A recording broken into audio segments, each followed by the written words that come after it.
பட்டியல் சமூக மக்களின் சப்ளான்ல வந்து கடந்த ஆண்டுக்கு முன்னாண்டு ஒரு 120 கோடி ரூபாய் ஆதிராவிட நலப்பள்ளிகளை சரி செய்வதற்கு இன்ஃப்ராஸ்ட்ரக்சரை சரி செய்ய சப்ளான்லாம் ஒதுக்குனாங்க. அதுல அரசு திமுக அரசு வெறும் 2 கோடியை செலவு பண்ணிட்டு 118 கோடியை திருப்பி அனுப்புது.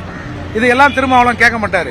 ஏன் சட்டமன்றத்தில் நீங்க இருக்கிறீங்க, ஏன் இதை கேட்கல அப்படின்ற போது இவர்களுக்கு நம்ம மீது ஆத்திரம் வருது. கடந்த 4 ஆண்டுகள்ல 7833 கோடியை இந்த அரசாங்கம் சப்ளால இருந்து திருப்பி அனுப்பிச்சிருக்கு. இன்னைக்கு நீங்க பாத்தீங்கன்னா ஒரு காங்கிரஸ் ஒரு 2200 கோடி வந்து மத்திய அரசு தரலன்னு உண்ணாவிரதம் இருக்கிறாங்கல்ல. ஆனா தமிழகத்தில் ஒதுக்கப்பட்ட நிதி 7833 கோடி செலவு செய்யப்படாம திருப்பி அனுப்புவது சப்ளான்ல. அப்போ இதையெல்லாம் கேட்கிற போது ஏன் திருமாவளவன் கேட்கல, ஏன் சட்டமன்றத்தில் இருக்கிற அந்த எம்எல்ஏக்கள் கேட்கல அப்படிங்கிற போது அவர்கள் எதிர்த்து கேள்வி கேட்பவர்களை அவர்கள் தாக்குவதற்கு தயாராக இருக்கிறார்கள்.